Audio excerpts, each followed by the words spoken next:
La familia Bush se erige como una de las dinastías más poderosas y duraderas de Estados Unidos, con raíces que se extienden al Nueva Inglaterra del siglo XVII y una influencia que abarca la banca, el petróleo, la política y la inteligencia.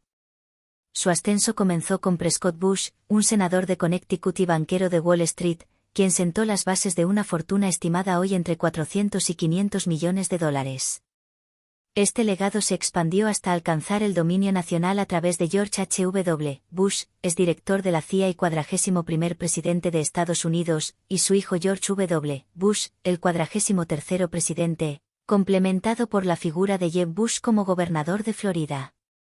Más allá de los cargos electos, la red de influencia de los Bush se extiende profundamente a través de empresas petroleras como Zapata Corporation, alianzas discretas dentro de la CIA y potentes organizaciones filantrópicas como la Fundación Bush, rivalizando en alcance con dinastías como los Rockefeller. Sin embargo, detrás de esta pulcra imagen pública se ocultan secretos susurrados, turbios negocios petroleros, operaciones encubiertas y escándalos sepultados que recuerdan el drama de linajes reales como los Grimaldi o los Borgia. En este relato, nos adentramos en la historia no contada de la familia Bush, su poder, su dinero, sus misterios, para revelar los secretos que nunca quisieron que el mundo conociera. De dinero nuevo a dinero antiguo. La finca frente al mar en Kennebunkport, Maine, conocida como Walker's Point, se erige como un monumento silencioso al ascenso de la familia Bush. Su fachada de tejas, sus extensos jardines y sus muelles curtidos por la sal evocan una mezcla cuidadosamente seleccionada de la sobriedad de Nueva Inglaterra y la ambición estadounidense. El aire lleva el aroma a algas y el zumbido de un personal discreto, cuyos movimientos son tan practicados como los de una casa real. Esto no es una simple residencia de verano, es un escenario donde la dinastía Bush ha orquestado su transformación, pasando de ser banqueros de fortuna recién adquirida a una familia sinónimo de poder político e influencia cultural arraigada. El complejo, adquirido a principios del siglo XX, simboliza un viaje que comenzó no con riqueza heredada, sino con un libro de contabilidad y una visión calculada. A lo largo de 3 generaciones, los Bush han tejido su fortuna en el entramado de la historia estadounidense, navegando la delicada alquimia de convertir capital fresco en un legado que hoy se percibe como atemporal. La historia comienza con Prescott Sheldon Bush, nacido en 1895 en Columbus, Ohio, en el seno de una familia de medios modestos, pero con grandes aspiraciones. Alto, carismático y educado en Yale, Prescott se introdujo en el mundo financiero durante la era posterior a la Primera Guerra Mundial, un momento en que los excesos de la Edad Dorada daban paso a una forma más estructurada de acumulación de riqueza. Su carrera en Brown Brothers Harriman, un prestigioso banco de inversión fundado en 1818, lo colocó en el corazón de la élite financiera emergente de Estados Unidos. La firma era una potencia en bonos corporativos y finanzas internacionales, y el papel de Prescott como socio le reportó una fortuna sustancial. Sus ganancias, aunque significativas, no eran el oro antiguo de familias como los Rockefeller o los Morgan, eran dólares nuevos y nítidos, comparables a la riqueza generada por magnates petroleros como Edward L. Doheny en los florecientes campos petrolíferos de California. Prescott Bush comprendió que el dinero por sí solo no podía asegurar un lugar duradero entre la élite estadounidense. A principios del siglo XX, el capital social, redes de contactos, reputación y linaje, era tan crítico como el capital financiero. Él cultivó este activo intangible con una precisión estratégica.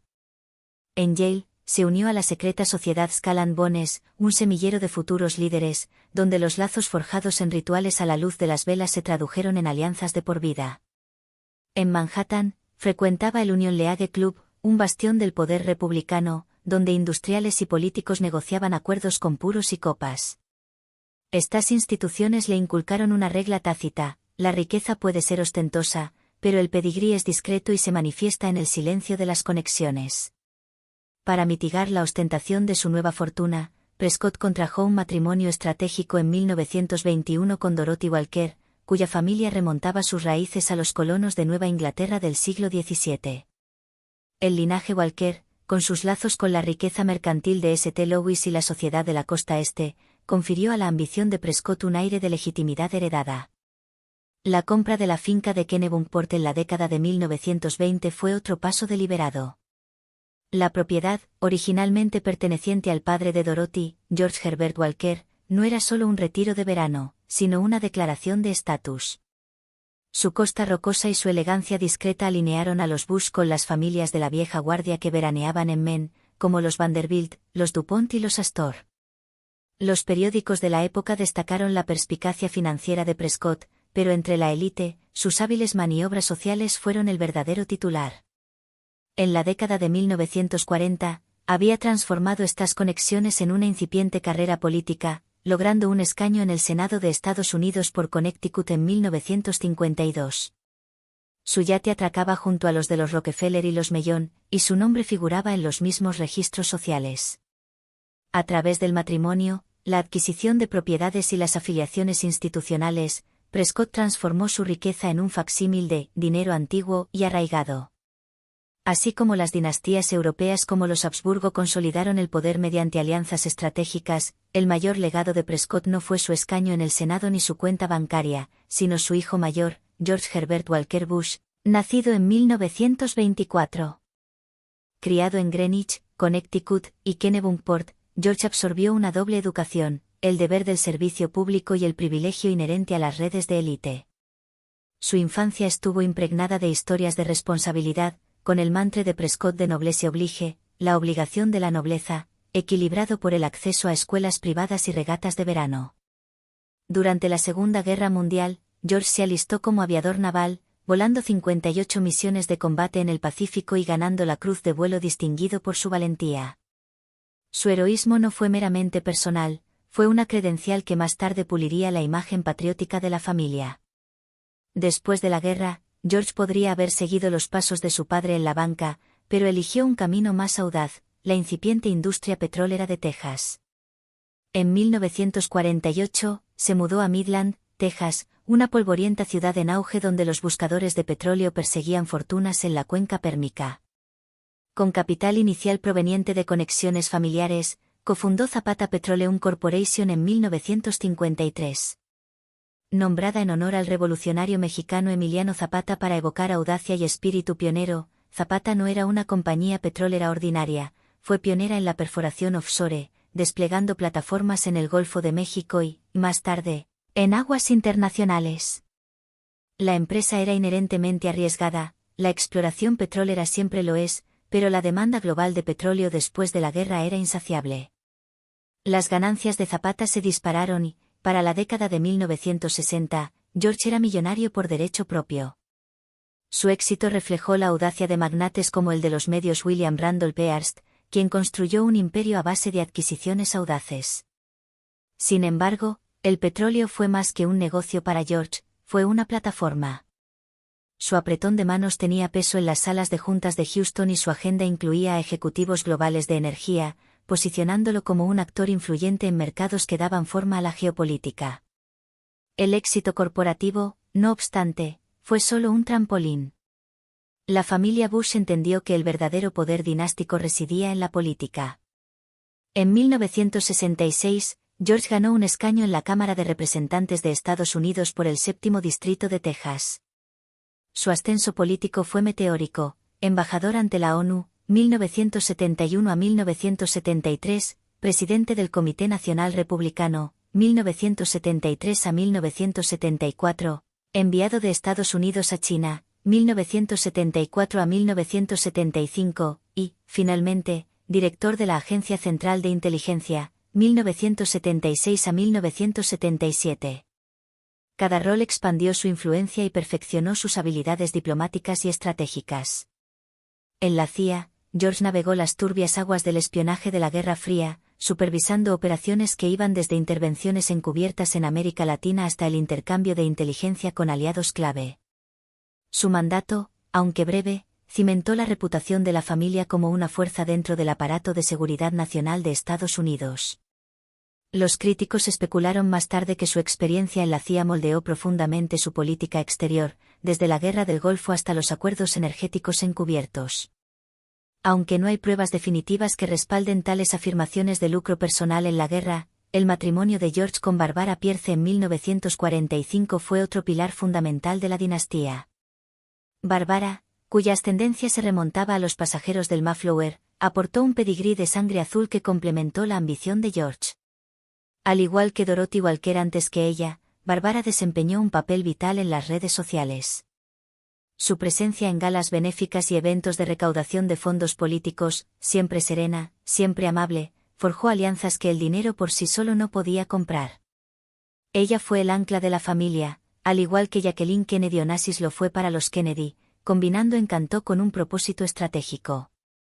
Juntos, George y Barbara construyeron una imagen pública que equilibraba la accesibilidad con la exclusividad, un sello distintivo de la marca Bush. La filantropía se convirtió en la herramienta más visible de la familia para dar forma a su legado. En 1989, Barbara fundó la Fundación Barbara Bush para la alfabetización familiar, una organización sin fines de lucro dedicada a mejorar las habilidades de lectura en todas las generaciones. La fundación financió programas en los 50 estados, desde bibliotecas urbanas hasta escuelas rurales, y su impacto fue innegable. Millones de estadounidenses obtuvieron acceso a recursos educativos cruciales. De manera similar, la iniciativa Puntos de Luz de George H.W. Bush, lanzada durante su presidencia, promovió el voluntariado como un etos nacional. Para 2025, Puntos de Luz opera en más de 30 países, coordinando millones de horas de voluntariado anualmente. Su impacto cultural, medido en su capacidad para movilizar a la sociedad, rivaliza con el de la Galería Nacional de Arte de Andrew Mellon, un testimonio del poder de la donación estratégica. Los críticos argumentan que estas iniciativas, si bien meritorias, también servían para pulir la imagen pública de los Bush, desviando el escrutinio de la riqueza petrolera o las controversias políticas. Los partidarios, por su parte, sostienen que las fundaciones generaron un bien social tangible y masivo, canalizando millones de dólares hacia la educación, el socorro en desastres y el desarrollo comunitario. Tras bambalinas, los equipos legales de la familia estructuraron fideicomisos caritativos que ofrecían beneficios fiscales al tiempo que preservaban la riqueza. Estos fideicomisos, a menudo irrevocables, protegían los activos de los impuestos sobre el patrimonio y la divulgación pública, una táctica perfeccionada por familias como los Mellon para asegurar la perpetuidad de su fortuna. El resultado fue una doble victoria: capital moral derivado de la filantropía y capital financiero de estructuras con ventajas fiscales. En 1988, George H.W. Bush ganó la presidencia, convirtiéndose en el 41º presidente de los Estados Unidos. La finca de Kennebunkport se transformó en la Casa Blanca de verano, un centro donde líderes globales cenaban langosta y funcionarios del gabinete llegaban en helicóptero, simbolizando el arraigo de la dinastía. El muro de Berlín cayó en 1989 y la respuesta mesurada de Bush, que evitó el triunfalismo mientras apoyaba la reunificación alemana, le valió elogios como una mano firme y estratégica.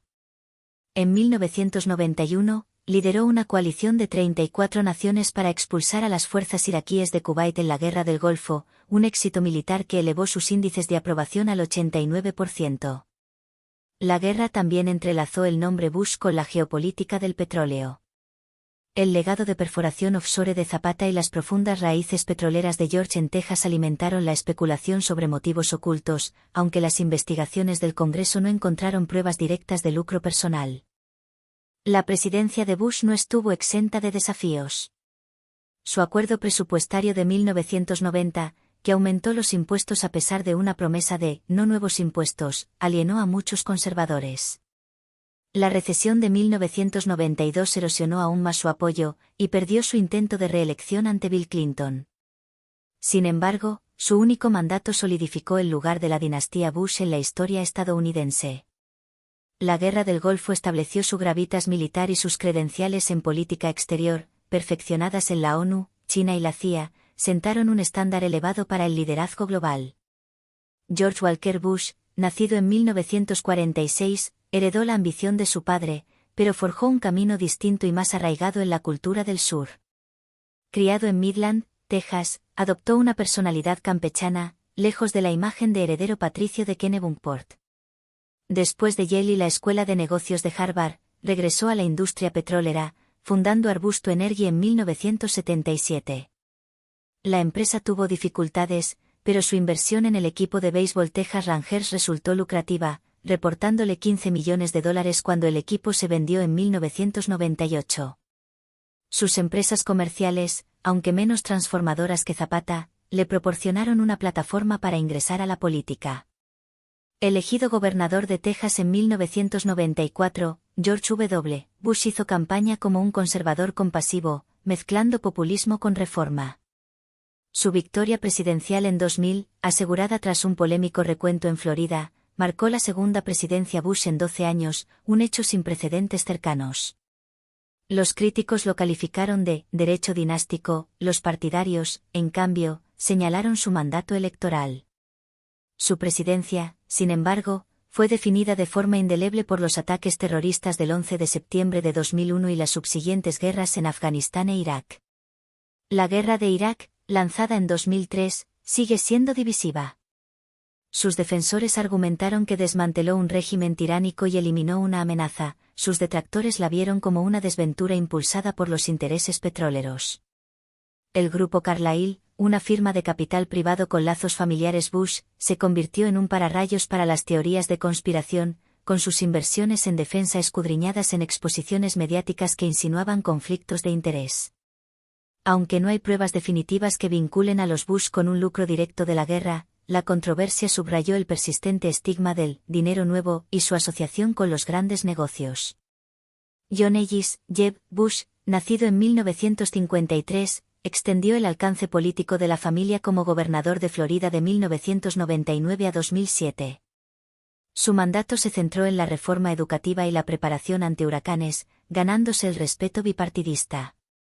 Sin embargo, su campaña presidencial de 2016 fracasó estrepitosamente, ya que los votantes rechazaron la idea de un tercer presidente Bush.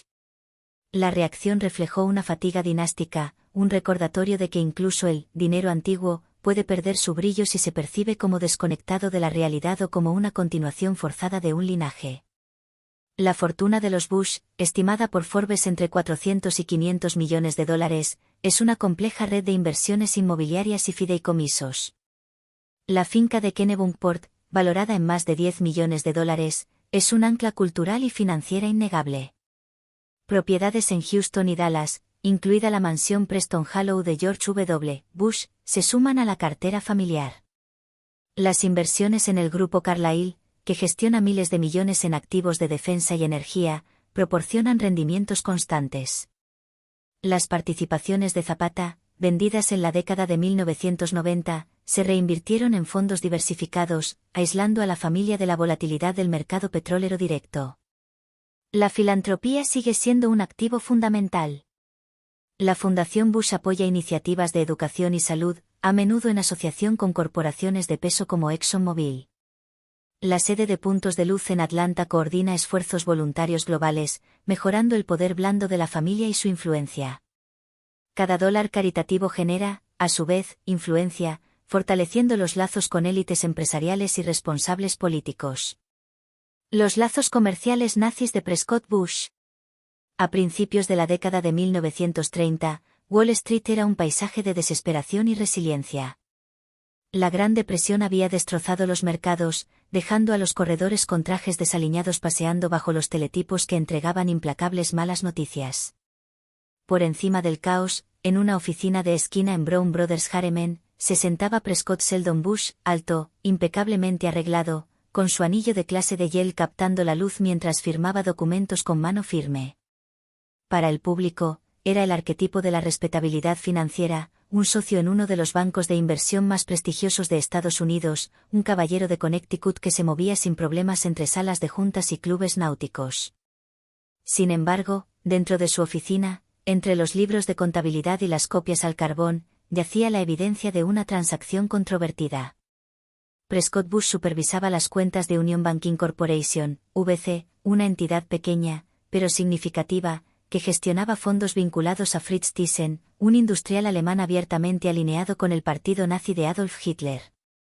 La Gran Depresión, desencadenada por el crack bursátil de 1929, sumió a Estados Unidos en una agitación económica sin precedentes.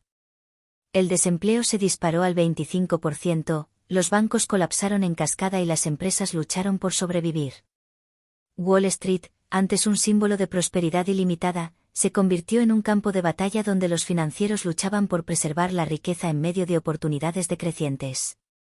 Brown Brothers Harriman, donde Prescott Bush había ascendido a socio en 1931, era una rara isla de estabilidad en este mar de incertidumbre. Fundada en 1818, la firma se especializaba en finanzas internacionales, bonos corporativos y gestión de patrimonio para la élite estadounidense. Prescott, nacido en 1895 en una familia de clase media de Ohio, había aprovechado su educación en Yale y sus conexiones con Skull & Bones para asegurar su lugar en este mundo exclusivo y opulento. Los primeros años de la década de 1930 también fueron un momento de profundo flujo geopolítico. En Europa, el colapso de la República de Weimar dio lugar a movimientos extremistas, incluido el Partido Nacionalsocialista de Hitler, que llegó al poder en 1933. Al otro lado del Atlántico, el aislacionismo estadounidense dominaba el sentimiento público. Figuras como el senador Gerald Ney argumentaron que la participación de Estados Unidos en la Primera Guerra Mundial había sido impulsada por banqueros especuladores y traficantes de armas, una narrativa que alimentó la desconfianza en las finanzas internacionales y en cualquier involucramiento extranjero. Sin embargo, para Wall Street, Europa seguía siendo un mercado lucrativo, incluso en medio de la agitación. Los industriales alemanes que buscaban reconstruir después de las onerosas reparaciones del Tratado de Versalles atrajeron la inversión estadounidense. Prescott Bush, como muchos de sus colegas, veía estas transacciones como algo habitual, oportunidades para generar honorarios en una economía deprimida.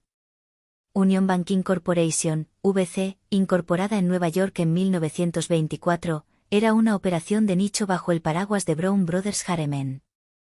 Su propósito declarado era facilitar la inversión entre entidades estadounidenses y europeas, particularmente aquellas vinculadas a los intereses ferroviarios y navieros de la familia Harriman.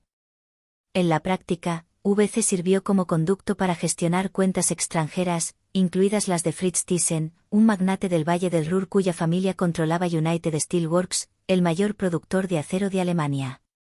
A fines de la década de 1920, Thyssen ya era un prominente y abierto partidario de Hitler, proporcionando apoyo financiero sustancial al partido nazi y publicando su lealtad en su libro de 1931, Ipad Hitler. A través de VC, Thyssen poseía aproximadamente $1,5 millones en activos, una suma equivalente a unos $30 millones en 2025, invertidos en valores estadounidenses y gestionados por Prescott Bush y sus colegas. El papel de Prescott era administrativo, pero crítico. Como director de VC, autorizaba transferencias, firmaba declaraciones de dividendos y aseguraba que las cuentas cumplieran con las regulaciones bancarias de Estados Unidos. Estas transacciones generaron comisiones significativas para Brown Brothers Harriman, lo que impulsó los ingresos de la firma durante los años de escasez.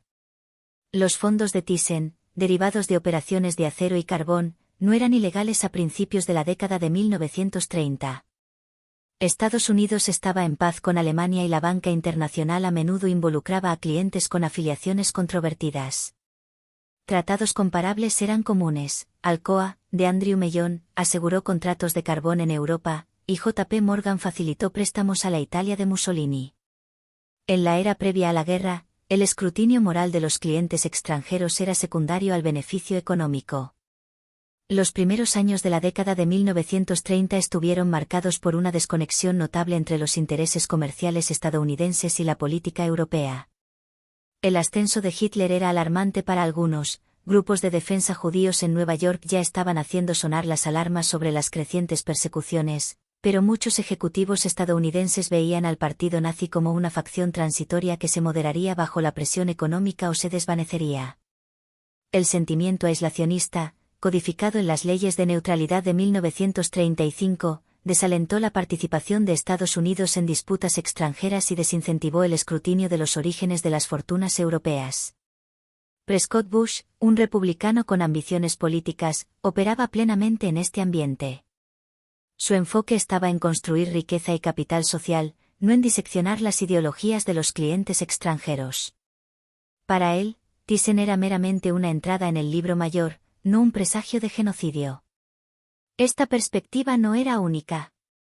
La Casa de Saboya, la monarquía italiana, mantuvo lazos con Mussolini para preservar su influencia y sus prerrogativas, al igual que los bancos estadounidenses cortejaron a los industriales alemanes para preservar el flujo de caja.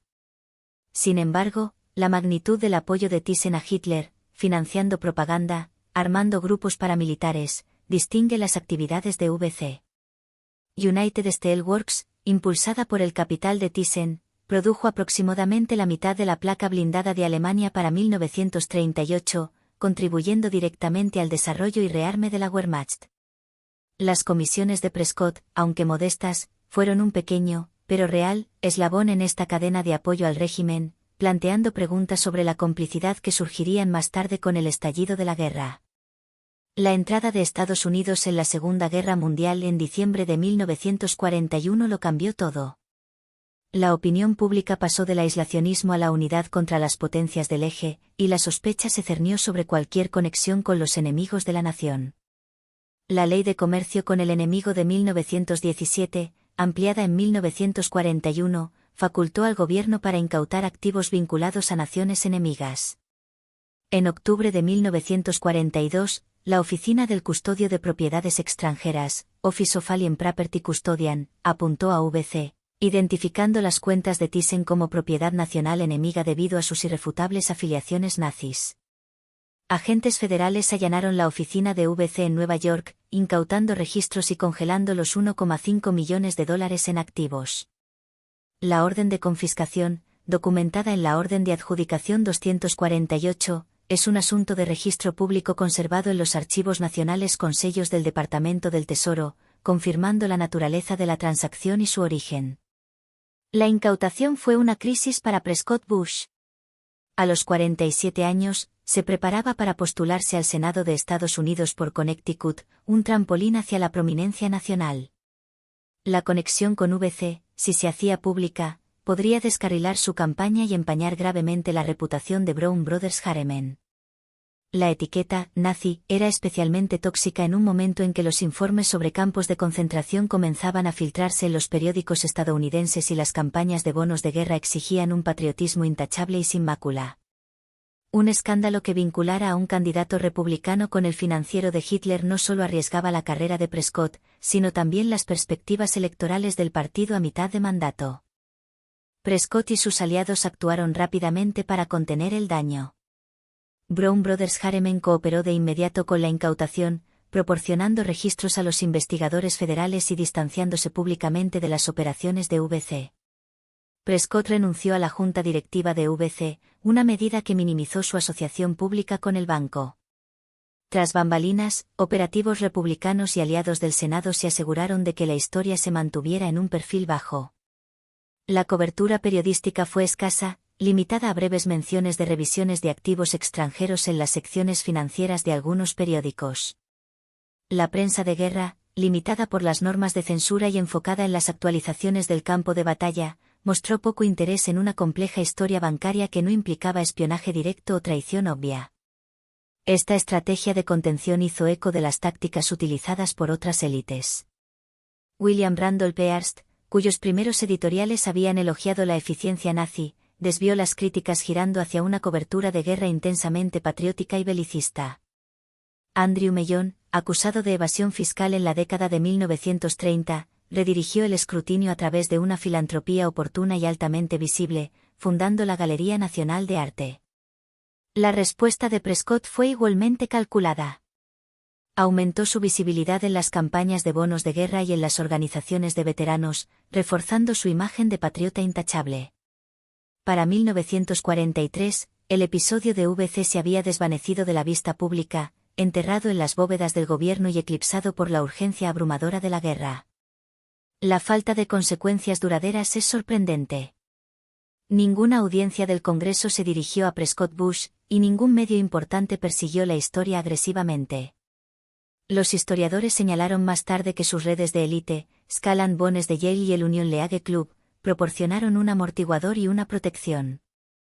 Estos círculos, acostumbrados a proteger a los suyos, probablemente influyeron en editores y políticos para que dejaran el asunto en paz, percibiendo que un escándalo de esta naturaleza podría dañar no solo a Prescott, sino a la propia percepción de integridad de la élite financiera estadounidense. El resultado fue una eliminación casi total del escándalo de la narrativa pública de Prescott, una hazaña que contrasta con las prolongadas batallas de Hearst con las caricaturas de Hollywood o el eventual exilio de la Casa de Saboya tras el fin de la guerra. En 1952, Prescott Bush ganó un escaño en el Senado de Estados Unidos por Connecticut, haciendo campaña sobre el conservadurismo fiscal y la seguridad nacional.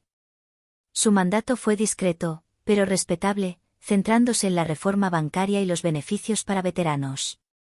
El escándalo de VC nunca resurgió en ataques de campaña o debates del Senado, un testimonio del éxito del encubrimiento anterior. Los periodistas le preguntaron sobre su carrera en Wall Street, pero las preguntas fueron suaves, centradas en la política económica en lugar de los turbios lazos con Thyssen de antes de la guerra. Para cuando se retiró en 1963, Prescott era un respetado estadista mayor, con su legado ligado firmemente al servicio público en lugar de la banca de entreguerras. El ascenso de la dinastía Bush continuó. El hijo de Prescott, George Herbert Walker Bush, se desempeñó como director de la CIA, 1976 a 1977, vicepresidente, 1981 a 1989, y presidente, 1989 a 1993.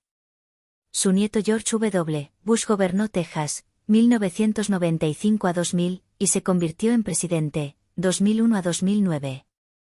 A lo largo de estas décadas, la historia de VC siguió siendo una nota a pie de página oscura, ocasionalmente revivida por periodistas de investigación o medios de izquierda, pero nunca ganó tracción mainstream ni se convirtió en un tema central de debate público. Cuando se les preguntó, los ayudantes de George H.W. Bush lo descartaron como un asunto cerrado de 1942, un mero expediente burocrático, mientras que George W. Bush lo desvió con humor, llamando a su abuelo, un banquero en tiempos menos ilustrados. Estas respuestas, pulidas por estrategas de campaña, neutralizaron el problema en los rápidos ciclos de noticias, asegurando que la sombra de Thyssen no ensombreciera el legado de la familia. El papel secreto de George H.W. Bush en el Irán contra de la CIA. A mediados de la década de 1980, Washington D.C. era un nexo de ambición y secretismo, donde la administración Reagan navegaba un laberinto de desafíos de la Guerra Fría. A finales del verano de 1986, una operación encubierta de enorme envergadura se desarrollaba dentro del antiguo edificio de la Oficina Ejecutiva, donde los ayudantes de Seguridad Nacional trabajaban hasta altas horas de la noche, con sus escritorios repletos de documentos clasificados marcados solo para los ojos. Esta operación, que pasaría a la historia como el caso Irán-Contra, implicaba la venta de misiles estadounidenses a Irán, un estado patrocinador del terrorismo, a cambio de rehenes estadounidenses, y la desviación de las ganancias de esas ventas a los contras nicaragüenses, todo ello desafiando directas prohibiciones del Congreso. En el centro de esta controvertida intriga se encuentra el entonces vicepresidente George H.W. Bush, cuyo presunto papel ha alimentado décadas de debate y especulación. Fue un orquestador clave, aprovechando su vasta experiencia en la CIA y en operaciones encubiertas, o una figura periférica, como él mismo afirmó, fuera del circuito. El caso Irán-Contra tuvo sus raíces en la última década de la Guerra Fría, un periodo de intensa rivalidad geopolítica entre Estados Unidos y la Unión Soviética. La elección de Ronald Reagan en 1980 marcó el inicio de una agenda belicista y confrontacional, decidida a contrarrestar la expansión del comunismo a nivel mundial. En Centroamérica, el gobierno sandinista de Nicaragua, firmemente alineado con Cuba y la Unión Soviética, enfrentaba la oposición de los Contras, un grupo rebelde respaldado por Estados Unidos que buscaba derrocar al régimen. Para 1984, el creciente escepticismo público y del Congreso sobre la participación de Estados Unidos en el conflicto nicaragüense llevó a la aprobación de la enmienda Boulend, que prohibía explícitamente la ayuda militar directa a los Contras. Esta estricta restricción frustró profundamente al Consejo de Seguridad Nacional de Reagan, que buscó financiación alternativa para sostener a los rebeldes. Simultáneamente, Oriente Medio presentaba una crisis paralela.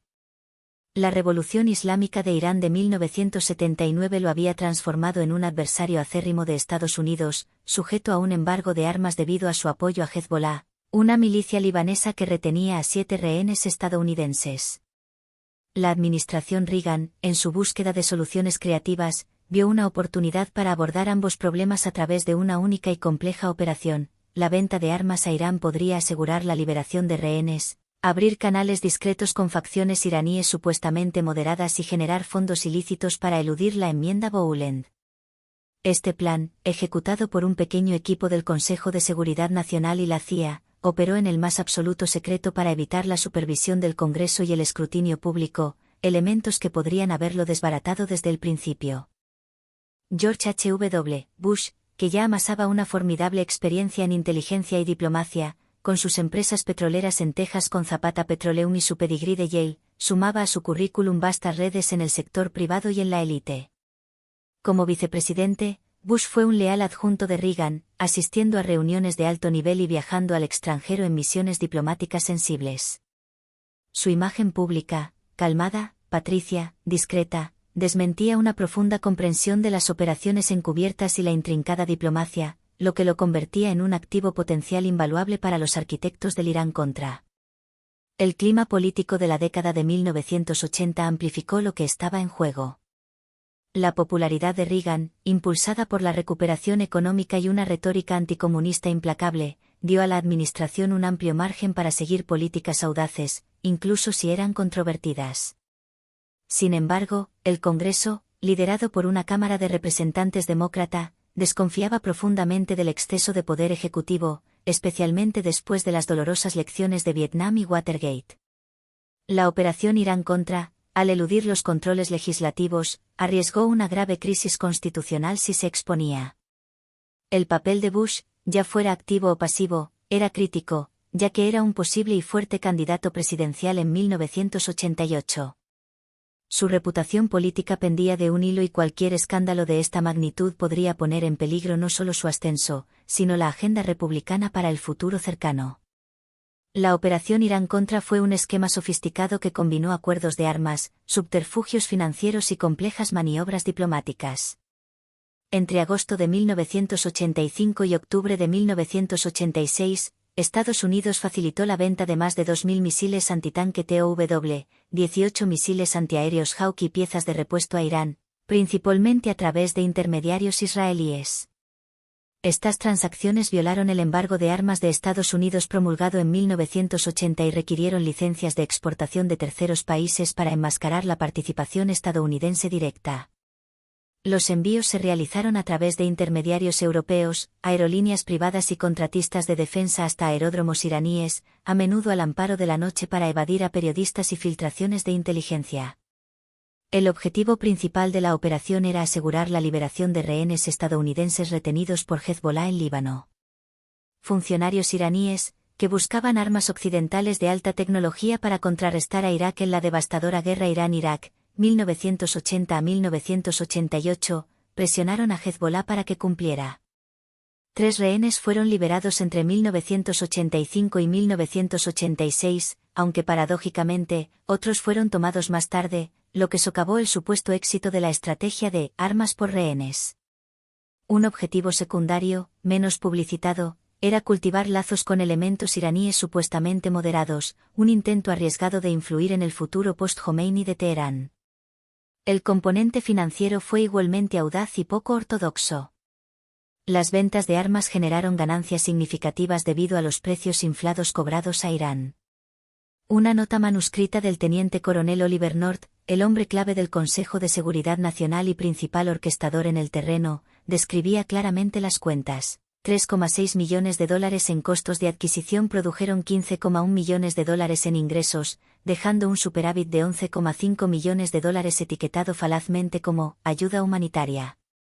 Este excedente se depositó en cuentas bancarias suizas secretas controladas por North y se redirigió directamente a los contras, financiando armas, municiones y suministros esenciales en desafío directo a la enmienda Boulend.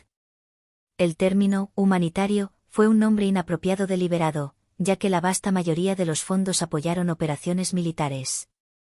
La logística de la operación se basó en un pequeño equipo de confianza, altamente compartimentado. North, un carismático oficial de la Marina, se coordinó con el asesor de seguridad nacional John Poindexter, especialistas en logística de la CIA e inteligencia israelí. Intermediarios europeos, incluidos traficantes de armas y pilotos privados, manejaron los transbordos desde bases como Ramstein en Alemania hasta Bandar Abbas en Irán. El secreto era primordial. Los documentos eran triturados con regularidad, las comunicaciones utilizaban canales cifrados y los horarios oficiales de la Casa Blanca omitían cualquier mención a reuniones sensibles para limitar la exposición y crear una negación plausible.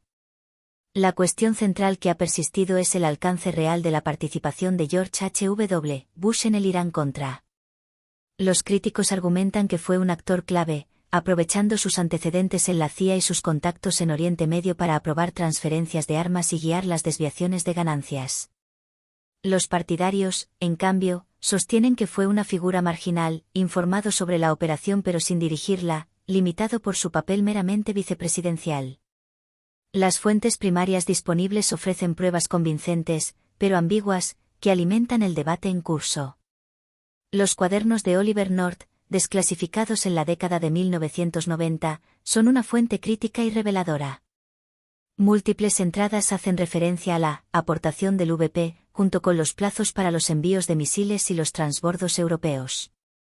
Una nota de 1986 sugiere explícitamente utilizar los contactos del vicepresidente para la logística, lo que implica que la red de Bush, que abarcaba ejecutivos petroleros, funcionarios saudíes e inteligencia israelí, facilitó canales encubiertos. Otra entrada lista las iniciales de Bush junto a una columna que detalla los precios de los misiles TOW, lo que sugiere que estaba autorizado para recibir informes financieros sensibles y detallados. Estas referencias, aunque no concluyentes por sí mismas, indican que Bush fue más que un mero espectador. Los informes de situación de la CIA, parcialmente desclasificados, proporcionan más pistas. Un informe de 1986 señala que el personal de Bush se coordinó con intermediarios de la industria de defensa en Europa e Israel, asegurando que los cargamentos llegaran a Irán sin ser detectados. El informe utiliza un lenguaje codificado que se refiere a principales altos, conscientes de los horarios de envío, un término a menudo aplicado al liderazgo de la Casa Blanca o a sus más altos cargos. Los registros de viaje de Bush añaden intriga. En marzo y julio de 1986, visitó Arabia Saudita e Israel en misiones de diplomacia energética y geopolítica, curiosamente, días después de entregas clave de armas. Los investigadores del Congreso cuestionaron más tarde si estos viajes también sirvieron como diplomacia encubierta para la operación Irán-Contra, aunque no hay pruebas directas que lo confirmen de manera irrefutable. Los diarios personales de Bush, publicados en 2015, confirman reuniones frecuentes con funcionarios del Consejo de Seguridad Nacional y la CIA durante el apogeo del Irán-Contra. Una entrada de junio de 1986 menciona una reunión informativa sobre asuntos sensibles de Oriente Medio, pero carece por completo de detalles, lo que lleva a los críticos a argumentar que refleja una vaguedad deliberada para protegerse. Otras reuniones, convenientemente omitidas de las cronologías oficiales de la Casa Blanca, sugieren un esfuerzo coordinado por minimizar su rastro documental. Un informe de campo de la CIA de 1986 cita una autoridad superior que aprobó una solicitud iraní de piezas de Hawk, una frase interpretada por algunos como una clara implicación de Bush.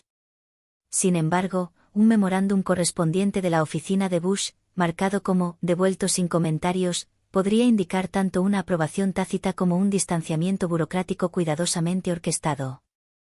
La Comisión Tower, establecida en 1987 para investigar el Irán-Contra, describió el papel de Bush con extrema cautela.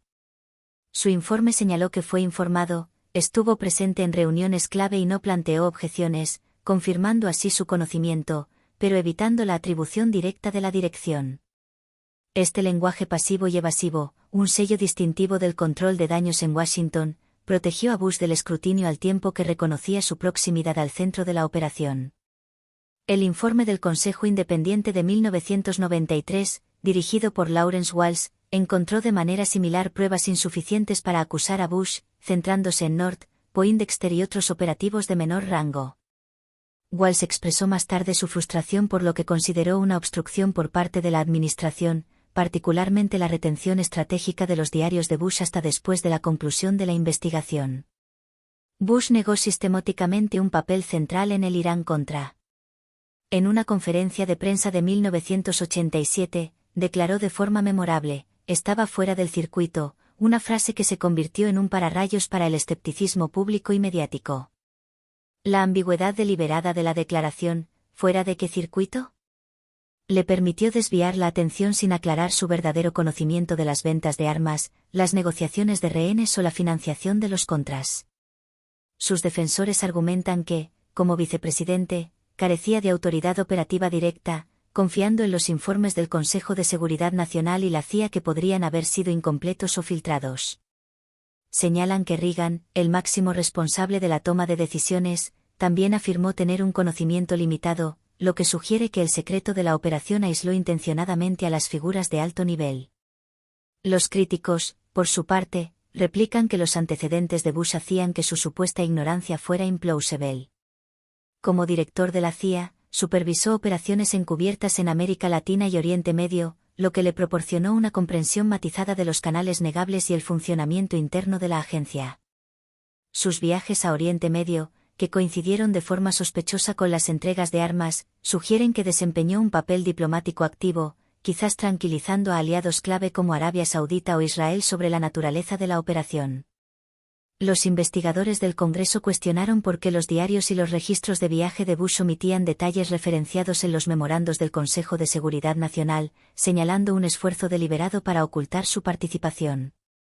Su silencio estratégico durante el desarrollo del escándalo, ni denunciante ni chivo expiatorio, refleja una elección pragmática para proteger a Reagan y sus propias ambiciones presidenciales de 1988, priorizando la preservación de su carrera política por encima de la transparencia. El Irán-Contra hace eco de episodios históricos de extralimitación de la élite, donde los iniciados eluden los controles democráticos para fines estratégicos que consideran superiores. El escándalo de Teapot Dome de la década de 1920, por ejemplo, ofrece un paralelo directo. El magnate petrolero Edward L. Doheny sobornó al secretario del Interior Albert Fall para asegurar arrendamientos de petróleo naval en Wyoming, explotando canales ocultos para beneficio personal y político. El esquema, expuesto por las investigaciones del Congreso, erosionó gravemente la confianza pública en el gobierno. El Irán-Contra, aunque impulsado por objetivos políticos, liberar rehenes y contrarrestar el comunismo, siguió un manual similar. Un pequeño círculo de élites, creyendo que sabían lo que era mejor para la nación, torcieron las reglas en secreto, asumiendo que el público no se daría cuenta o no les importaría. Un paralelo más profundo reside en la práctica del califato omeya del siglo VII de sobornar a líderes tribales para sofocar revueltas internas y asegurar lealtades. Los gobernantes omeyas justificaron el secretismo de tales pagos como un medio para estabilizar su vasto imperio, al igual que los arquitectos del Irán-Contra argumentaron que armar a los contras preservaba la democracia y la seguridad en Centroamérica. Ambos casos priorizaron los fines sobre los medios, arriesgando la legitimidad del gobierno al ser expuestos. La acumulación naval encubierta de la monarquía Hohenzollern antes de la Primera Guerra Mundial proporciona una analogía aún más cercana. Funcionarios alemanes bajo el Kaiser Guillermo II canalizaron fondos a través de cuentas extraoficiales y opacas para expandir rápidamente la producción de acorazados, ocultando los costos al escrutinio parlamentario y al público. Cuando Gran Bretaña protestó por el crecimiento desmesurado de la flota, el rastro documental se confundió intencionadamente, frustrando la rendición de cuentas. Las desviaciones financieras del Irán-Contra, con millones blanqueados a través de cuentas suizas secretas, reflejan esta táctica, saneando presupuestos en el Capitolio mientras financiaban guerrillas en el extranjero. Los críticos ven el presunto papel de Bush como similar al de un ministro Hohenzollern que guía canales encubiertos mientras mantiene una negación plausible, una fachada de desconocimiento. El escándalo bancario Salverrado de Neil Bush. A finales de la década de 1980, Estados Unidos se vio inmerso en un frenesí financiero, con las instituciones de ahorro y préstamo, Savings St. Loan, SIL, alimentando un auge especulativo sin precedentes en bienes raíces y empresas de alto riesgo. En esta era de crédito fácil, exuberancia desbordante y optimismo ciego, Salverrado Savings St. Loan en Denver, Colorado, se convirtió en un símbolo de exceso y fracaso sistémico. En su centro estaba Neil Mayon Bush, el tercer hijo de George H.W. Bush.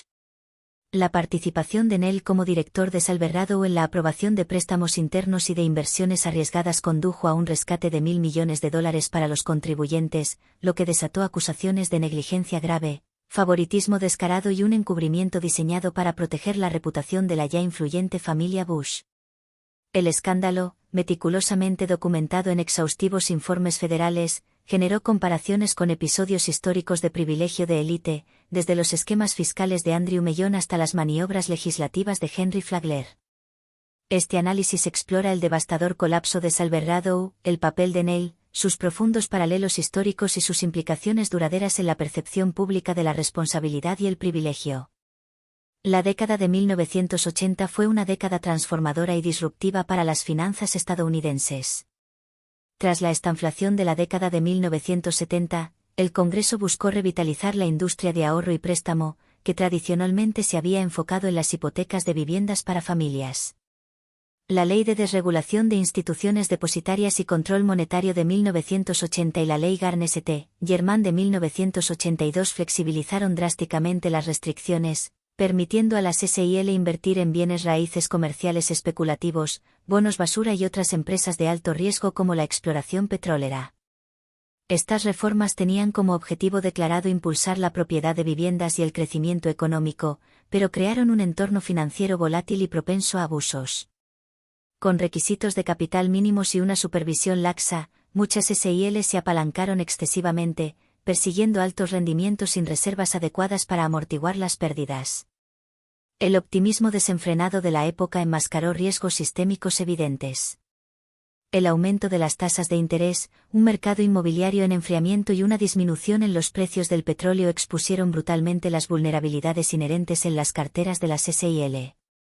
Para fines de la década de 1980, cientos de cajas de ahorro estaban insolventes, con pérdidas que totalizaban $160.000 millones, gran parte de ellas cubiertas por la Corporación Federal de Seguros de Ahorro y Préstamo, FSLIC, una entidad financiada por los contribuyentes.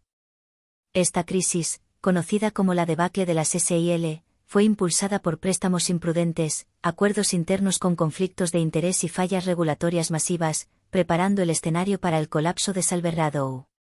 Silverado Savings and Loan, con sede en Denver, personificó esta apuesta de alto riesgo en un mercado desregulado. Fundada en 1981, capitalizó el auge inmobiliario y energético de Colorado, financiando parques de oficinas de lujo, condominios masivos y ambiciosos proyectos de campos petrolíferos. Su junta directiva incluía a destacados empresarios locales, todos ansiosos por aprovechar el crecimiento exponencial de Denver. En 1985, a la edad de 30 años, Nell Bush se unió a la junta como director, aportando una experiencia bancaria limitada, pero un apellido poderosísimo. La vicepresidencia de su padre, 1981 a 1989, y su inminente candidatura presidencial añadieron un peso político inmenso a su presencia en la junta, planteando preguntas obvias sobre si su nombramiento se basó en el mérito o fue una medida estratégica para mejorar la influencia de Silverado y atraer inversiones. La exuberancia del auge de las SIL reflejó manías especulativas anteriores, como las burbujas ferroviarias de la Edad Dorada o el auge irracional del mercado de valores de la década de 1920. Al igual que en esos periodos, la década de 1980 vio a los financieros priorizar las ganancias a corto plazo sobre la estabilidad a largo plazo, a menudo con ventajas internas indebidas. Las agresivas prácticas crediticias de Silverado, junto con la participación de Nell Bush, pronto la pondrían en el centro de atención nacional, exponiendo los peligros de la desregulación y el privilegio de la élite descontrolado. Nell Mayon Bush, nacido en 1955, era el afable y modesto tercer hijo de George H.W. y Barbara Bush. Criado en Texas y educado en la Universidad de Tulane, siguió una carrera en el sector energético, cofundando JNB Exploration en 1980. Su traslado a Denver se alineó con el auge del petróleo y los bienes raíces de Colorado, pero su notoria falta de experiencia bancaria hizo que su nombramiento en 1985 para la Junta de Silverado fuera sorprendente y, para muchos, inexplicable. Los reguladores federales señalaron más tarde que la principal cualificación de Nell parecía ser, sin tapujos, su apellido, que prometía acceso privilegiado a redes políticas y financieras de alto nivel. Como director, Nell participó activamente en las reuniones del Comité de Préstamos, votando sobre extensiones de crédito por valor de decenas de millones de dólares. Dos prestatarios, William Walters y Kenneth Good, destacaron por sus estrechos lazos con Nell. Ambos eran promotores influyentes de Denver, y sus sociedades recibieron préstamos sustanciales, a menudo con términos generosos y poco habituales, como intereses bajos, pagos diferidos o garantías mínimas. Los informes de la Corporación Federal de Seguros de Depósitos, FDIC, documentaron más tarde que Nell votó repetidamente a favor de aprobar o extender préstamos a Walters y Good a pesar de las explícitas advertencias de los examinadores sobre garantías inadecuadas y proyecciones de rentabilidad excesivamente especulativas. Por ejemplo, un préstamo de 1986 a una sociedad afiliada a Good para un complejo de oficinas en Texas se basó en alquileres proyectados de una propiedad que aún no había sido construida, un riesgo que la FDIC calificó de extremadamente especulativo y sin fundamento. Las relaciones personales y comerciales de Nell con Walters y Good levantaron serias sospechas. Socializaba regularmente con ambos hombres, y los memorandos internos revelaron más tarde discusiones sobre posibles empresas conjuntas, incluido un proyecto en Houston que aprovechaba directamente los contactos y la influencia de Salverradow. Estos lazos, aunque no explícitamente ilegales en el momento, sugerían claros conflictos de intereses, ya que Nell no se recusó de las votaciones que involucraban a sus asociados más cercanos.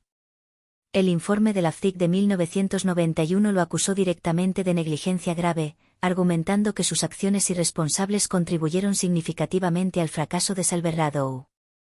Nell mantuvo su inocencia, alegando que nunca aprobó a sabiendas un préstamo insostenible o fraudulento. Pero los reguladores replicaron que un director prudente, con un mínimo de diligencia, debería haber reconocido los riesgos flagrantes. La escala de los préstamos de Salverradow era asombrosa. Para 1988, su cartera incluía $1.300 millones en préstamos, fuertemente concentrados en bienes raíces comerciales y empresas petroleras de alto riesgo. Cuando la economía de Denver flaqueó, los precios del petróleo cayeron drásticamente de $30 a $15 por barril, y las vacantes comerciales se dispararon, estos préstamos se volvieron incobrables en masa. Las reservas de capital de la caja de ahorros, ya escasas, no pudieron absorber las colosales pérdidas, lo que llevó a la insolvencia inevitable.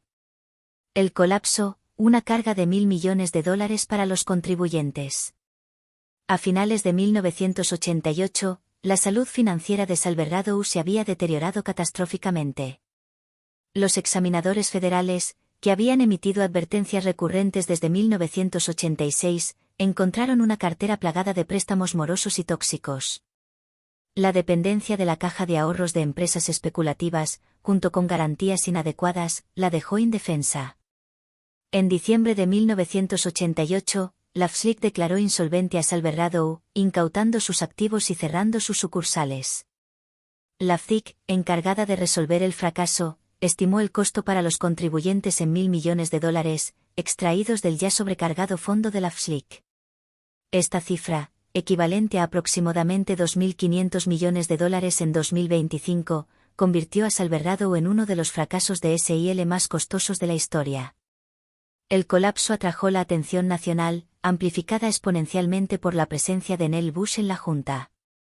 Los noticieros nocturnos enmarcaron a Salverradow como un símbolo flagrante de la crisis de las SIL, con los presentadores destacando la ironía de que el hijo de un presidente estuviera vinculado tan directamente a un rescate de $1.000 millones. Los demócratas del Congreso, liderados por el representante Henry González, exigieron audiencias inmediatas, acusando a los reguladores de una indulgencia inaceptable debido al apellido Bush. González argumentó que la lenta respuesta de la FDIC y las leves sanciones reflejaban una clara inmunidad por apellido, una acusación que resonó profundamente en un público receloso del privilegio de la élite después de las revelaciones de Watergate. La acción civil de la FDIC contra Nell y otros directores buscaba daños por negligencia. En 1991, Nell llegó a un acuerdo por $50.000 sin admitir irregularidades, una suma irrisoria que representaba una fracción ínfima de la pérdida total de $1.000 millones. Los críticos vieron esto como evidencia clara de favoritismo descarado, señalando que los actores más pequeños y menos influyentes enfrentaron sanciones mucho más duras y devastadoras. El acuerdo, combinado con el cuidadoso distanciamiento de la administración Bush del escándalo, alimentó las percepciones de un encubrimiento concertado, aunque ninguna evidencia directa implicó formalmente a George H.W. Bush. El informe de la FDIC de 1991, que abarcaba cientos de páginas de minuciosa investigación, detallaba la mala gestión de Salverradow y sugería esfuerzos deliberados para ocultar el papel de Nell. Las actas de la Junta se editaron o se volvieron a archivar para restar importancia a las decisiones arriesgadas, y los memorandos críticos que advertían sobre el riesgo de concentración se omitieron de los paquetes de los directores. un funcionario de alto nivel admitió una sensibilidad extrema en torno a las notas que mencionaban a Bush, lo que sugería autocensura para evitar repercusiones políticas adversas. La FCC señaló estas acciones como evidencia de un patrón de ocultamiento diseñado para proteger la imagen de Salverradow y, por extensión, a la prominente familia Bush. Esta coreografía de ofuscación hizo eco de precedentes históricos de abuso de poder y privilegio. En la década de 1890, el cofundador de Standard Oil, Henry Flagler, obtuvo un controvertido divorcio influyendo en los legisladores de Florida para cambiar la ley estatal, una maniobra que los críticos calificaron de encubrimiento corporativo, para su beneficio personal. De manera similar, Andrew Mellon, secretario del Tesoro en la década de 1920, utilizó intrincados fideicomisos para proteger su vasta riqueza de los impuestos, predicando la disciplina fiscal al público mientras explotaba las lagunas para su propio beneficio. Los registros saneados de Salverradow sugerían un equivalente moderno, una caja de ahorros que protegía a un director prominente del escrutinio para preservar el capital político y la reputación. La cobertura mediática amplificó estos paralelismos de forma implacable. Los columnistas compararon el caso de Nell con el de Georgiana Cavendish, la duquesa de Devonshire del siglo XVIII, cuyas enormes deudas de juego fueron ocultadas por aliados aristocráticos para proteger la reputación de su influyente familia. Las caricaturas editoriales representaban a Nell como una georgiana moderna, con rascacielos de Denver reemplazando las pelucas empolvadas y el escudo de los Bush adornando los letreros de ejecución hipotecaria. La frase, el hermano que hizo quebrar un banco, se convirtió en una abreviatura mediática que capturaba la mezcla de negligencia, privilegio y responsabilidad familiar del escándalo. El colapso de Salverradow encaja en un patrón más amplio de escándalos financieros de élite en la historia estadounidense. El escándalo de Teapot Dome de la década de 1920, donde el magnate petrolero Edward L. Doheny sobornó a funcionarios para obtener arrendamientos de petróleo naval, erosionó profundamente la confianza pública en el gobierno y el sector empresarial.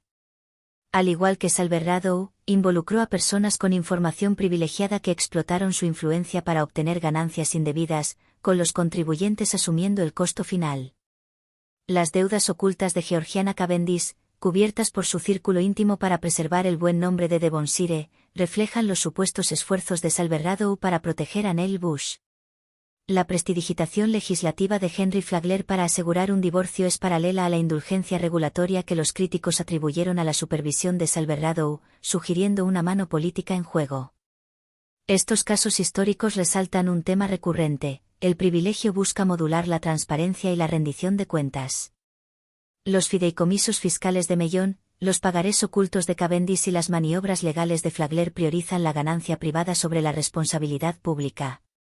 Las actas editadas y las advertencias omitidas de Salverradow reflejan este instinto, con el nombre de Bush amplificando lo que estaba en juego en términos de reputación y acceso al poder.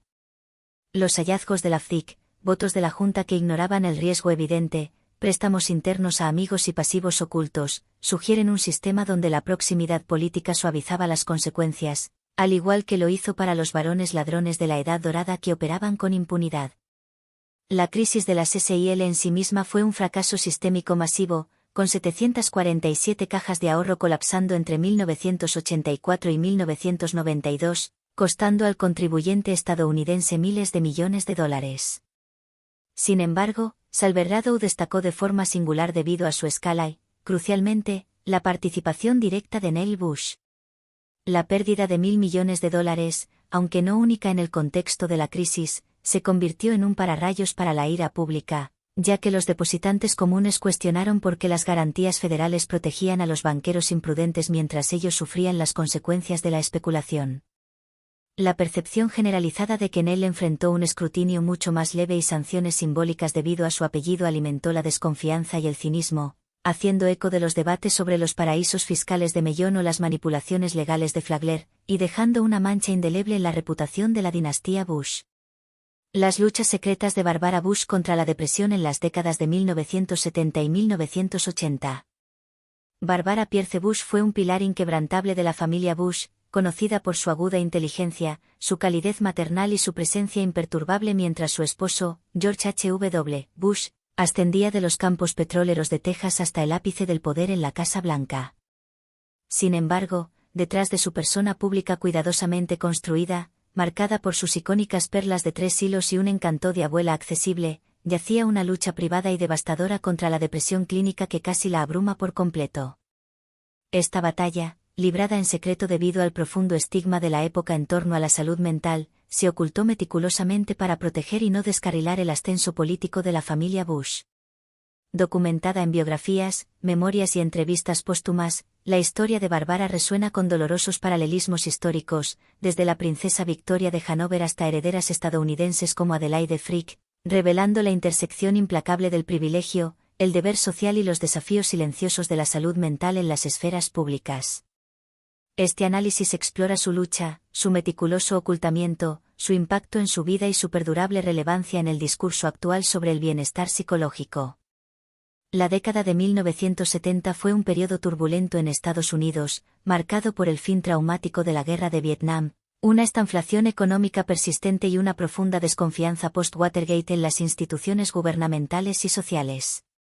La atención de la salud mental, aunque avanzaba con nuevas terapias y medicamentos psicofarmacológicos, permanecía envuelta en un denso velo de estigma y malentendidos. La depresión a menudo se descartaba públicamente como melancolía, nerviosismo o, peor aún, un fallo moral o de carácter, particularmente para las mujeres que enfrentaban expectativas sociales de estoicismo doméstico y de ser un apoyo inquebrantable para sus familias. La terapia rara vez se discutía abiertamente, y buscar ayuda profesional podía poner en grave peligro la posición social y la reputación, especialmente para quienes estaban bajo el ojo público.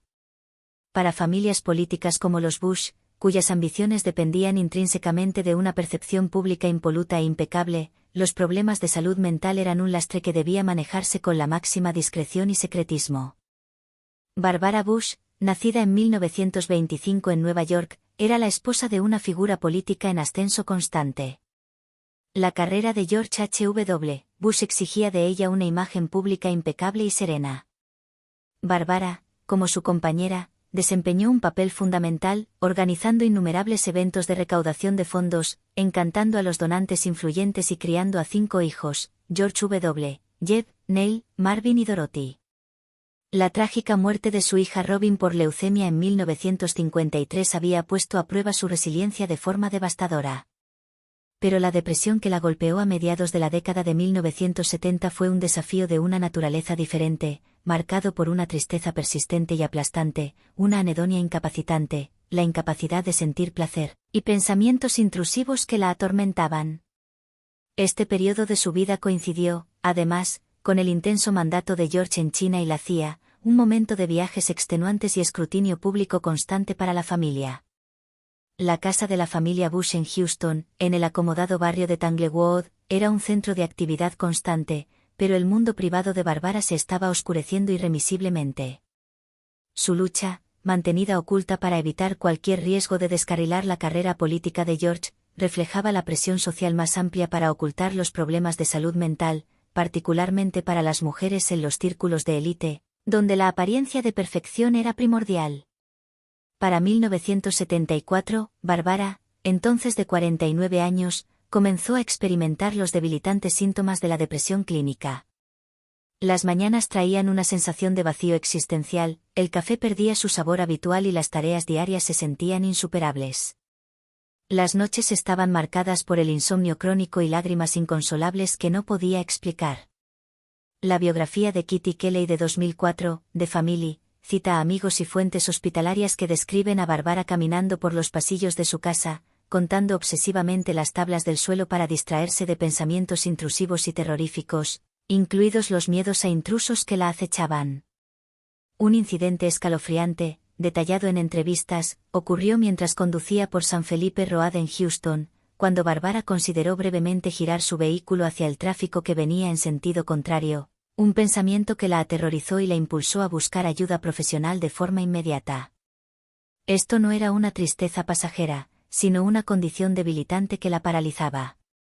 Los registros médicos, parcialmente referenciados en biografías autorizadas, enumeran síntomas claros como anedonia, incapacidad para sentir placer, insomnio severo e ideación suicida recurrente. La pérdida de Robin 2 décadas antes había dejado una cicatriz duradera en su alma, pero esta depresión se sentía diferente, como una niebla omnipresente que la envolvía, en lugar de un dolor agudo y punzante.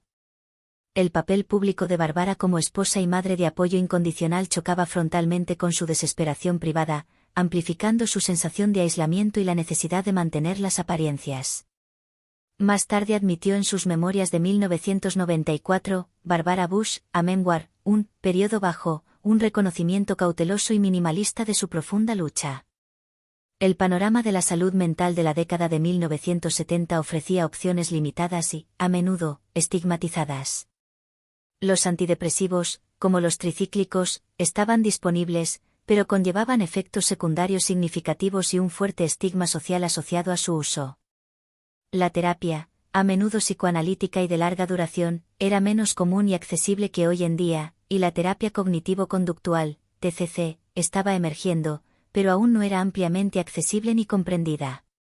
Para una cónyuge política de alto perfil, buscar ayuda profesional conllevaba el riesgo inminente de exposición y escándalo en un entorno mediático ávido de cualquier indicio de debilidad personal. La decisión de Barbara de buscar tratamiento fue, por lo tanto, un acto calculado, emprendido con el secretismo y la cautela de una operación encubierta. Barbara buscó tratamiento a través de canales discretos y confidenciales, un proceso descrito en la biografía de Kelly y corroborado por amigos cercanos de la familia. Un conocido de Houston la conectó con un psiquiatra dispuesto a mantener la más estricta confidencialidad, una necesidad absoluta dado el creciente perfil público de George. Barbara tomó precauciones extremas, aparcando lejos de la clínica, usando un sombrero de ala ancha y evitando el contacto visual en las salas de espera para evitar ser reconocida por cualquier persona. Estas medidas reflejaban el abrumador estigma de la época. El tratamiento de salud mental, especialmente para una mujer de su estatura social, podría malinterpretarse fácilmente como debilidad, inestabilidad o incluso una locura inaceptable, amenazando irreversiblemente el futuro político de George. Su terapia comenzó en 1974, involucrando técnicas de TCC entonces consideradas innovadoras.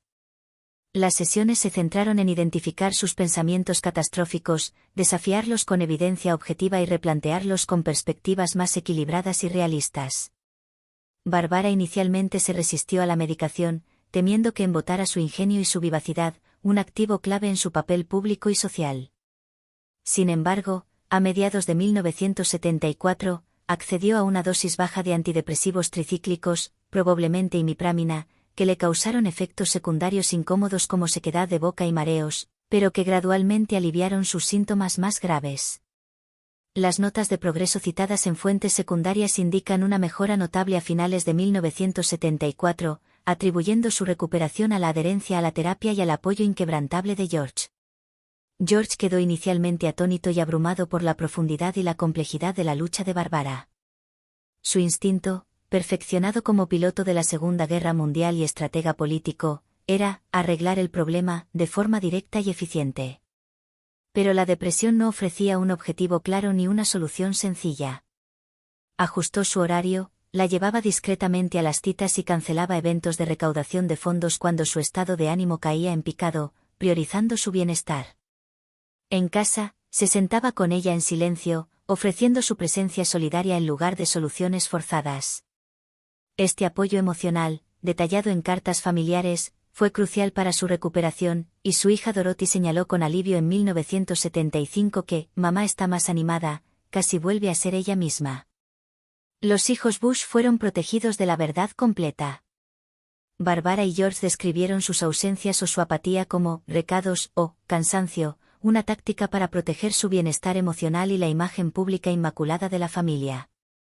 El personal evitó cuidadosamente presentar reclamaciones de seguros que pudieran filtrarse a la prensa, y los asesores más cercanos de George se mantuvieron en la oscuridad sobre la naturaleza exacta de su condición.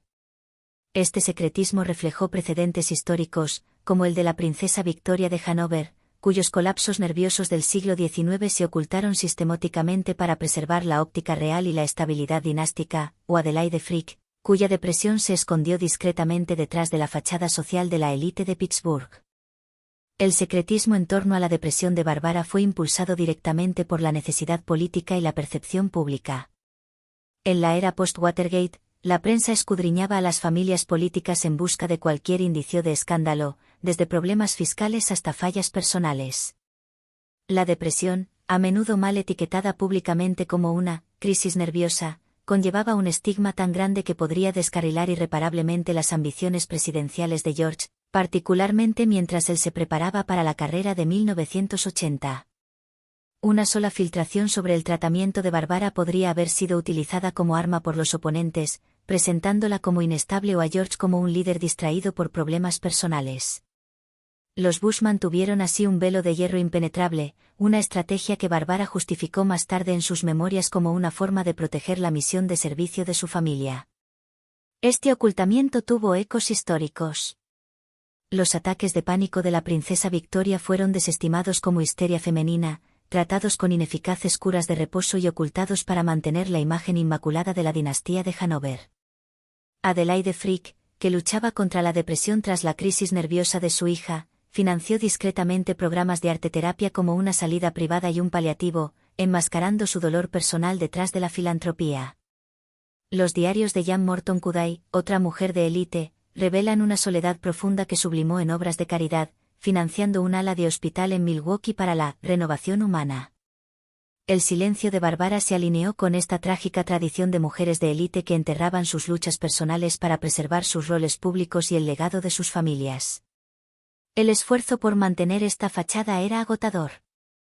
Los deberes públicos de Barbara, organizar eventos benéficos, asistir a cenas políticas con líderes globales, le exigían proyectar calidez, control y compostura mientras luchaba en su interior contra una agitación interna demoledora.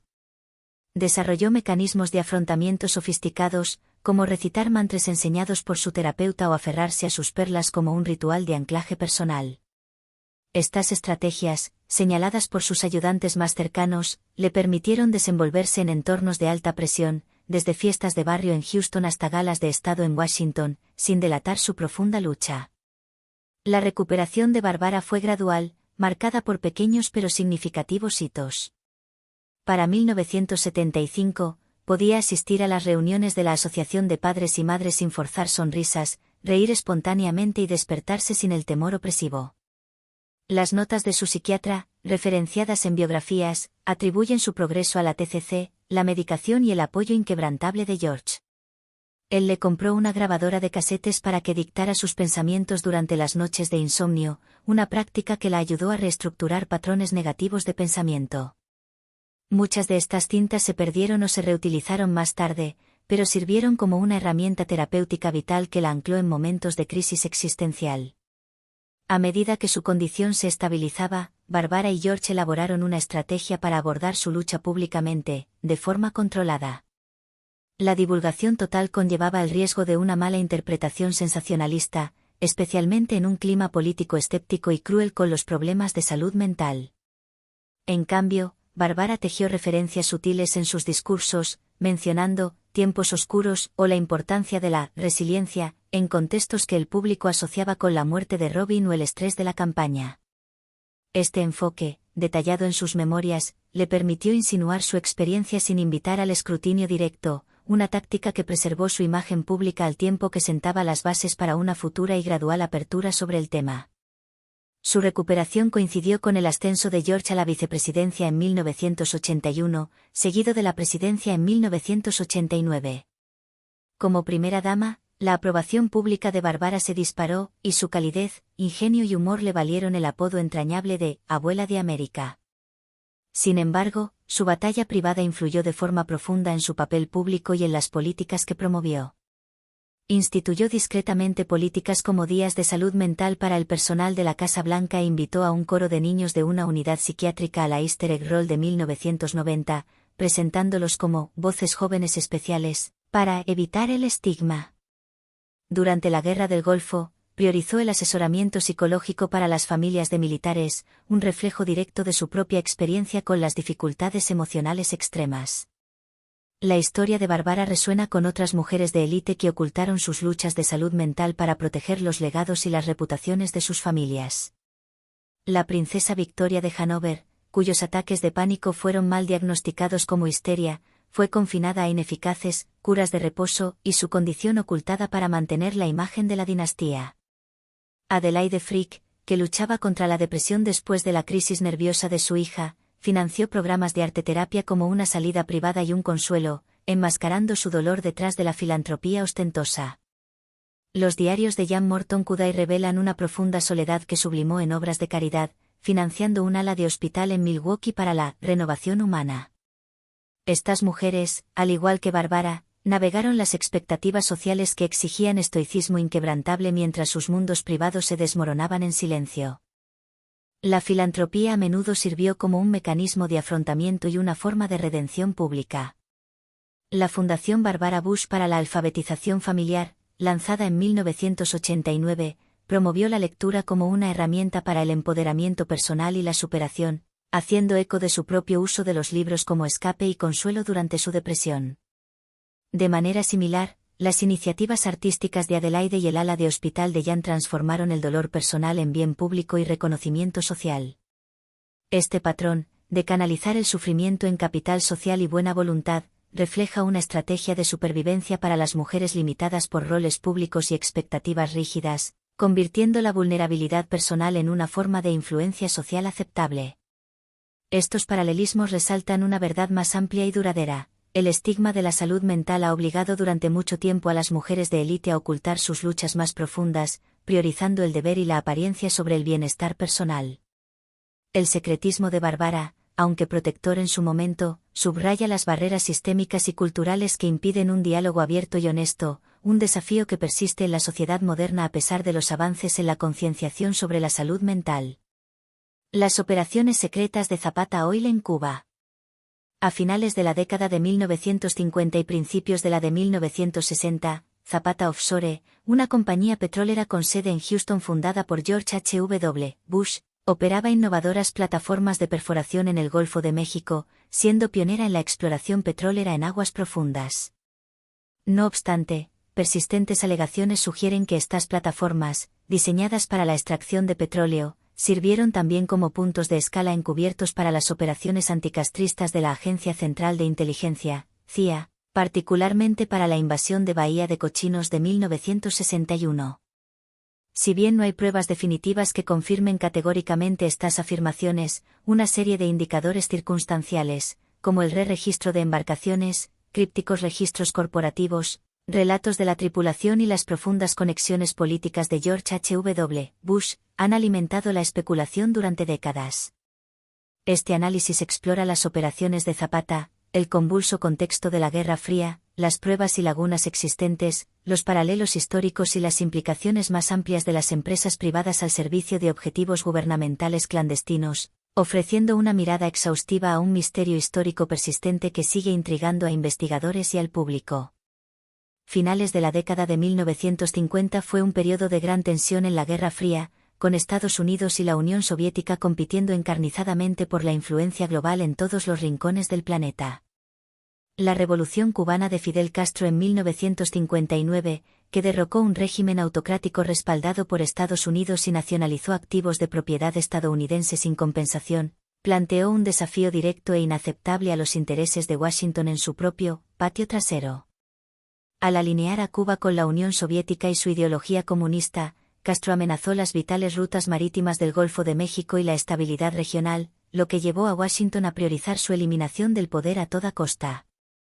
Bajo el presidente Dwight D. Eisenhower, la CIA desarrolló la Operación Pluto, más tarde conocida como la invasión de Bahía de Cochinos, un plan encubierto para armar y entrenar a exiliados cubanos para derrocar a Castro por la fuerza.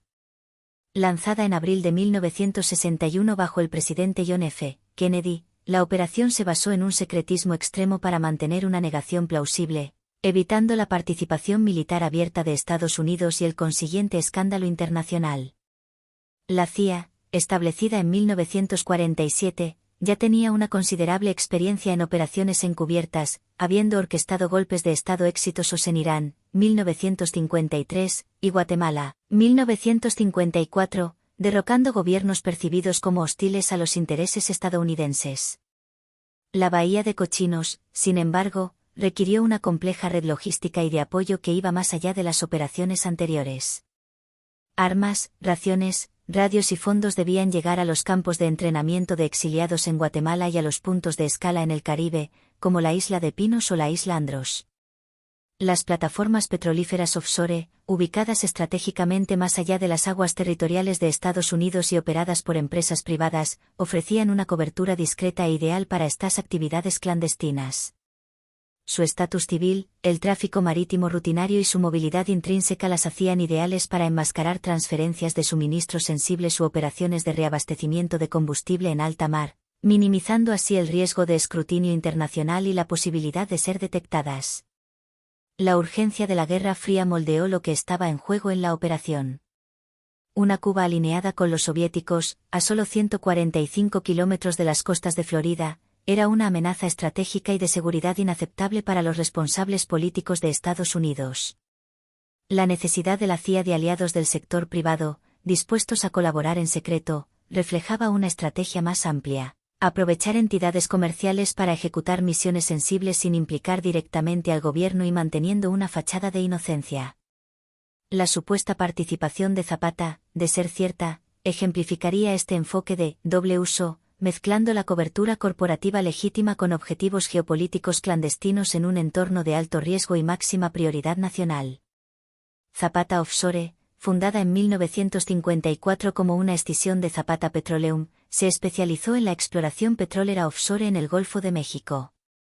Para 1960, operaba una flota de plataformas autoelevables, incluidas las innovadoras Scorpion, Vinegarón y Ñola, que podían moverse entre bloques de arrendamiento utilizando tecnología de vanguardia para estabilizarse en el lecho marino y perforar a grandes profundidades.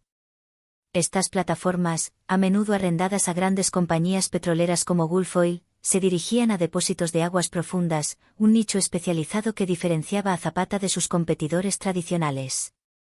Los informes anuales de la compañía destacaban el crecimiento constante de los ingresos y los avances tecnológicos, proyectando una imagen de éxito comercial legítimo y en expansión.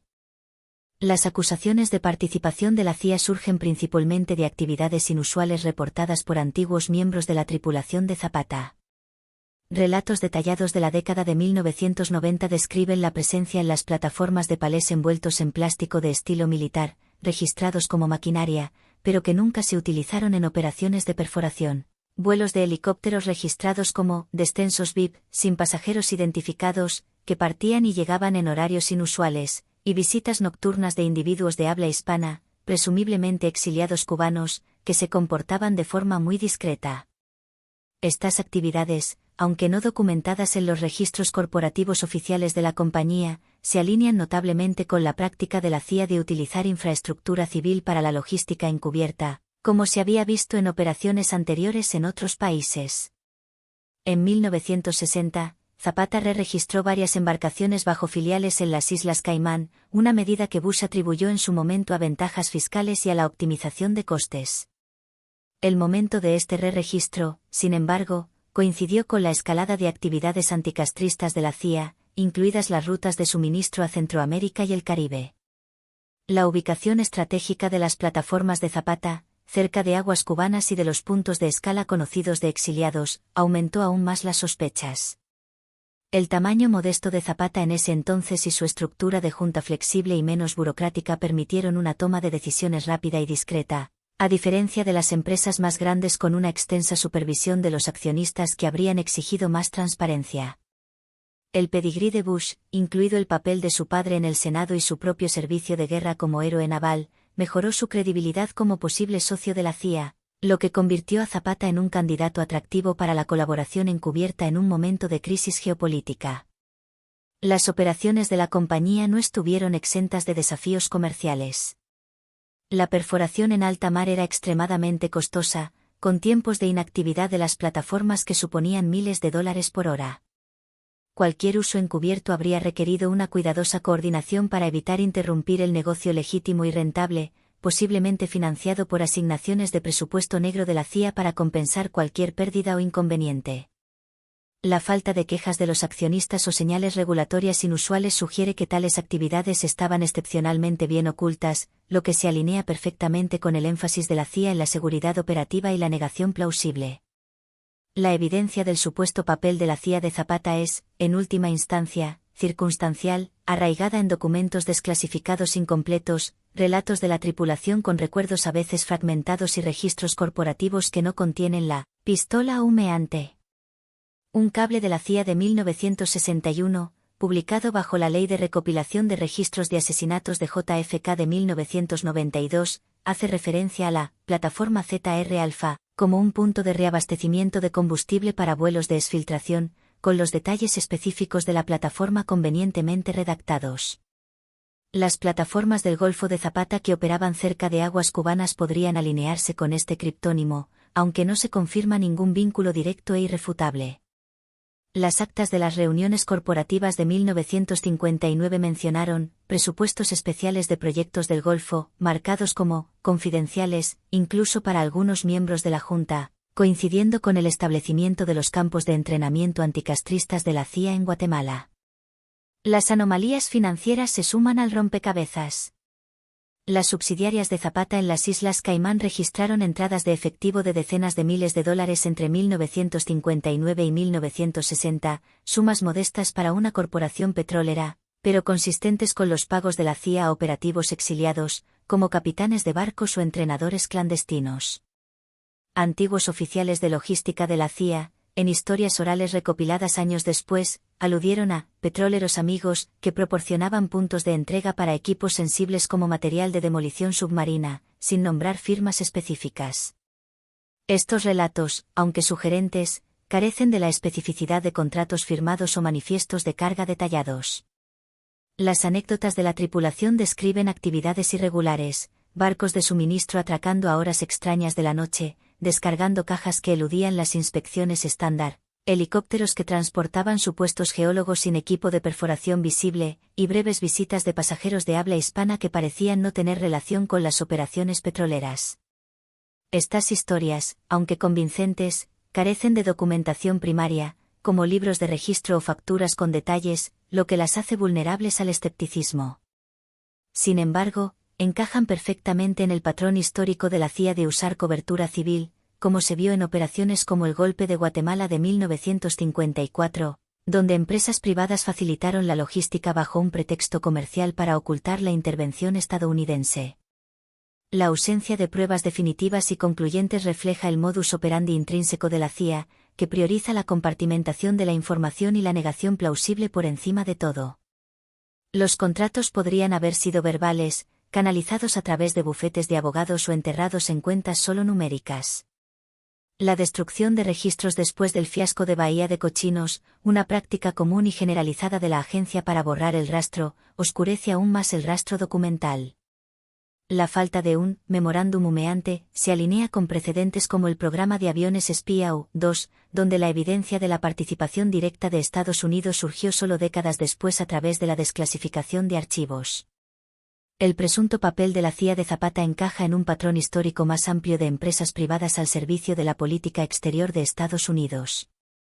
En el siglo XIX, Warren Delano II amasó una fortuna con el opio en China, proporcionando a Washington información comercial privilegiada que moldeó la política de puertas abiertas.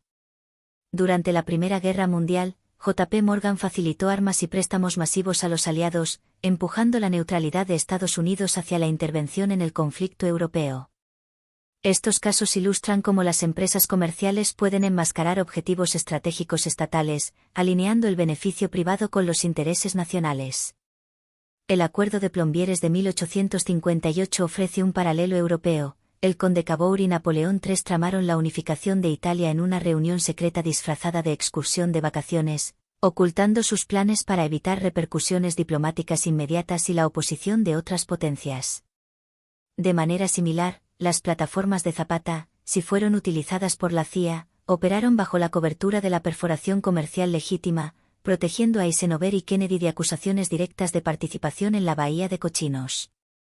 Ambos casos se basaron en el secretismo para ejecutar maniobras de alto riesgo, con entidades civiles proporcionando un amortiguador contra el escrutinio. Ejemplos posteriores a la Segunda Guerra Mundial refuerzan este patrón. El apoyo logístico de United Fruit al golpe de Guatemala de 1954, orquestado por la CIA para derrocar un gobierno democrático, refleja el supuesto papel de Zapata como centro de suministro encubierto. La financiación encubierta de ITT a las fuerzas anti-Allende en el Chile de la década de 1970 demuestra aún más cómo las empresas privadas pueden combinar los negocios con la diplomacia de Estado y la intervención política. Zapata, si estuvo involucrada, se uniría a este linaje de empresas al servicio del Estado, con sus plataformas sirviendo como puestos avanzados flotantes en una guerra por delegación de la Guerra Fría, y la participación de Bush amplificando lo que estaba en juego políticamente para su carrera.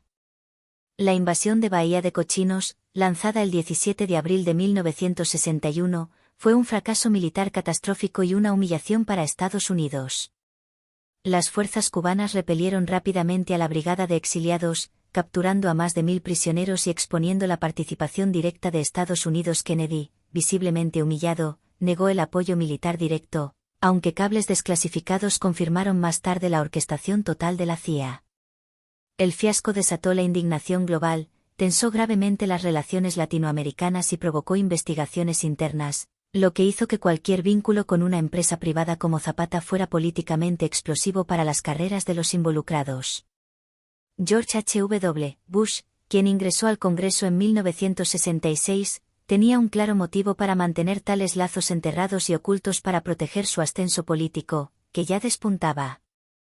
Las tácticas de ocultamiento de la CIA, triturar documentos, usar intermediarios y empresas fantasma, clasificar informes como ultrasecretos, aseguraron una trazabilidad mínima. Los registros corporativos de Zapata, saneados para los accionistas y el público, convenientemente omiten detalles operativos sensibles, mientras que sus subsidiarias en las Islas Caimán se disolvieron o fusionaron, oscureciendo los rastros financieros. El posterior descarte de las acusaciones por parte de Bush como un deseo de orquestar eventos mundiales desvió el escrutinio con humor, pero los cables desclasificados que señalaban activos amigos en el área de Zapata mantuvieron vivo el debate y la especulación. El Zapata, en minúsculas, puede referirse a una región geográfica, pero su momento en los cables alimenta inevitablemente la especulación. El contexto político explica el secretismo. Un vínculo confirmado entre Zapata y la CIA podría haber descarrilado la carrera de Bush de forma irreparable, particularmente a medida que ascendía a la vicepresidencia, 1981 a 1989, y la presidencia, 1989 a 1993. Al igual que los arquitectos del Acuerdo de Plombieres que ocultaron sus planes para evitar la reacción europea, la CIA y la dirección de Zapata probablemente priorizaron la seguridad operativa, asegurando que ningún rastro documental inequívoco implicara a un futuro presidente de los Estados Unidos. La ausencia de pruebas irrefutables, aunque frustrante para los historiadores, se alinea perfectamente con la doctrina de negación plausible de la CIA, como se vio en operaciones como el golpe de Irán de 1953. Los investigadores continúan buscando una conexión definitiva entre Zapata y la CIA, centrándose en registros desclasificados y archivos corporativos que aún podrían existir. Archivos de la era JFK, parcialmente publicados bajo la ley de 1992, incluyen cables e informes que insinúan que empresas energéticas ayudaron en operaciones anticastristas. Registros de barcos, libros de registro de plataformas y registros financieros de las Islas Caimán podrían revelar programas de depreciación inusuales o transferencias bancarias desde cuentas fantasma de la CIA. Un registro aduanero panameño de 1960 que señala un remolcador de Zapata descargando piezas de ingeniería cerca de un sitio de ensayo de la CIA sugiere un vínculo intrigante, pero sin conocimientos de embarque que lo corroboren, sigue siendo inconcluso. Futuros descubrimientos, un contrato que vincule una plataforma a una línea presupuestaria clasificada de la CIA o un cable sin censurar que nombre directamente a Zapata, podrían resolver el debate de una vez por todas. Acceder a los registros de las Islas Caimán requiere un litigio costoso y muchos archivos de subsidiarias están perdidos, destruidos o son inaccesibles. Los académicos proponen digitalizar los libros de contabilidad offshore en busca de anomalías como pagos por consumibles marinos inconsistentes con las operaciones de perforación petrolera. Hasta que surja tal evidencia, el caso se basa en un mosaico de relatos de la tripulación, indicios financieros y fragmentos desclasificados, cada uno sugerente, pero no concluyente. El desafío archivístico refleja la naturaleza misma de las operaciones encubiertas.